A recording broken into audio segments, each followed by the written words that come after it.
She's an attractive young woman looking for a date. He was heading to Charleston to meet me. But today, Heather invites the ultimate darkness to her very doorstep.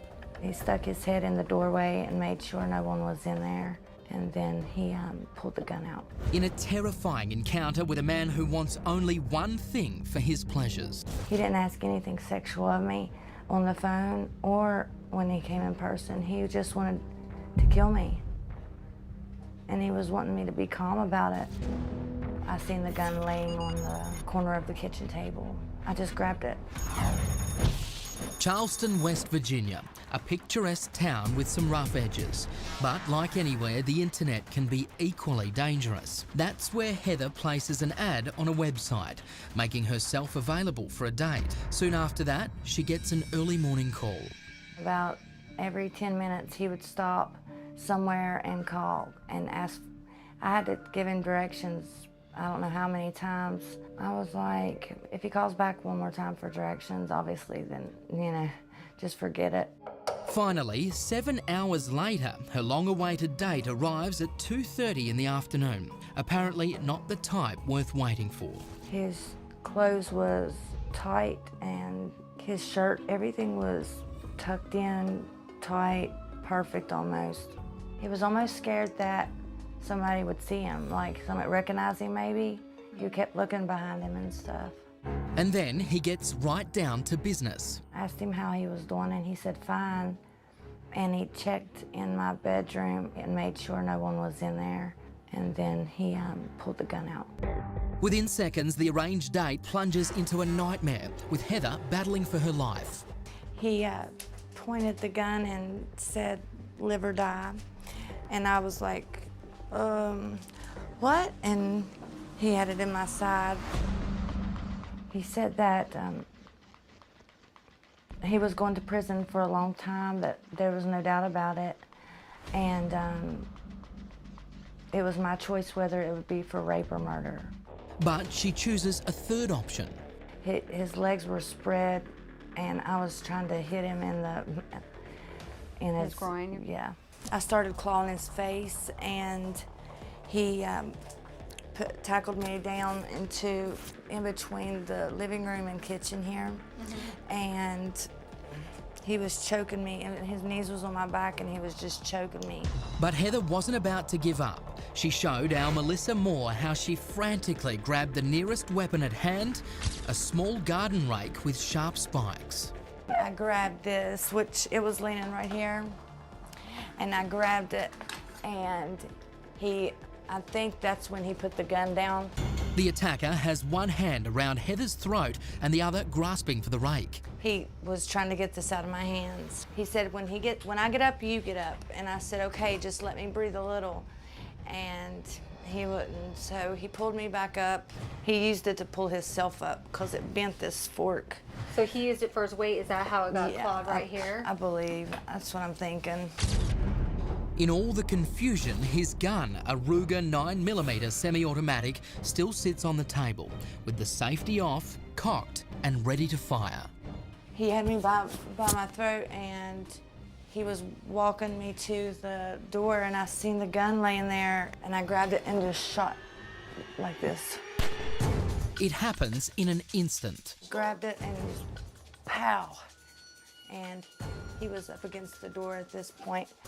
She drops the attacker with a trick shot at point-blank range, leaving him dead with a 9mm slug in his skull hanging off the doorknob by his leather belt. It's a sight and sound that will be etched in Heather's mind for as long as she lives. I've never shot a gun before. If the safety or something would have been on, I'd probably be dead because I wouldn't have known what to do. How to take it off or anything? Right. It was really loud. I went deaf for a while. Frantic, Heather runs out of her house onto the street where some neighbours are passing the time of day. They didn't hear the gunshot because of the loud air conditioning, but they read her condition loud and clear. I said, what do I do? And they said, well, where is he? And I said, he's in the kitchen floor. I had to shoot him in the face. He's dead, I think. I set the gun down, and I had her call the police for me, and to tell them that I killed someone. 911, where is your emergency? Did he actually rape her? I'm not sure. Was she able to injure him in any way? Yes, she shot him. She says he's on the kitchen floor, in her kitchen floor. Oh. Okay, It was such a small gun. Did it give a kickback when you shot it? Yeah, but it was only like this big. Charleston Police Department Lieutenant Chief of Detectives Steve Cooper and Assistant Prosecuting Attorney Mary Claire Ackers arrive at the scene minutes after the shooting. They find a man's body hanging by his belt from the kitchen doorknob, right where Heather left him. It was pretty gruesome. He was shot in the head, so there was a lot of brain matter and blood. It was obvious that he died instantly. They came out saying code black, and they said, yeah, if you was wanting someone dead, that was the way to do it. In the eyes of the law, Heather is now a prime suspect in a shooting. The cops get her downtown and into an interrogation room ASAP. You have the right to remain silent. Anything you say can or will be used against you in a court of law. He told you he was going to kill you. Yeah, he was going to kill me. I've not had a really easy life, and I was so scared that they wouldn't believe that he was going to kill me. Her family offers moral support. I didn't want to kill him, but I didn't have no choice. As soon as I grabbed it, I shot it. Behind you. It's okay, baby. Mommy's here. Kill him. I know, I've never killed a person either. I don't know what it's like, and I can't say I do, baby. But back at the crime scene, cops are doubly stunned at what they find out about her ruthless assailant, and Heather is released from custody. As the search continued into the car, police officers discovered a list of women with phone numbers, a lot of them from our area. They contact all the women on the list. Everybody's okay, but cops believe the assailant had plans for them too. The fact that he carried 4 sets of handcuffs, the fact that he was carrying shovels and axes and knives and bulletproof vests in his car, all that's just very devious, and it's actually scary. That is actually what we would call a classic kill kit.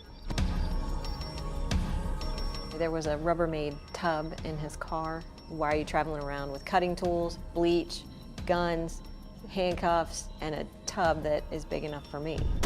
Cops ID Heather's attacker as 45-year-old sometime security guard Neil Falls from Oregon, and slowly a frightening picture of him begins to emerge. He had told a co-worker that he had trained a deer to come closer and closer to him, and to the point where the deer would actually come and eat from his hand. And at one point, he accomplished his final mission with this deer, and that was to stab the deer in the throat while it ate out of his hand. Falls was widely travelled and has been stopped or checked out by police in well over a dozen states as a suspicious character, but was never arrested on any charges. Only 11 days before his fatal date in West Virginia, Falls was caught hundreds of miles away on a police officer's camera during a routine traffic stop in Benbrook, Texas. State of Oregon on a Subaru 966 Frank Younger Zebra. You still at the same address here in Oregon? Nope, I'm actually don't know where I'm headed or where I'm going right now. Where at now? I don't know where my next stop is. Okay, you just living out of your vehicle? Until I get to West Virginia. During his time in Henderson, Nevada, 4 women went missing. 3 of their bodies were found dismembered along local highways. I would label Mr. Falls a potential serial killer. I don't believe this is the first time he's committed violence against a woman. But thanks to what they found in Heather's kitchen, West Virginia police are sharing DNA and other evidence far and wide that could link Falls to multiple killings. There's a lot of interest from law enforcement around the country, and we're sharing it at a pretty rapid rate, and hopeful that it'll bring some closure to some victims' families somewhere. But nobody knows how many other families have been spared that same grief thanks to Heather's quick thinking and deadly aim. There is no further trail for Mr. Falls to travel down where he may commit violent acts against women. That ended that day in Heather's home, and I'm glad that Heather came out on top. In my mind, it's justice. Do you consider yourself a hero? knowing that he was going to kill other women and that he probably has killed other women, I guess, yeah, I do see myself as saving someone else's life, but I've never really seen myself as a hero for doing that. What would you say to Neil Fall's family? I would just apologize for killing him, but, you know, explain to them, you know, that he was trying to kill me, and I'm sorry that I had to.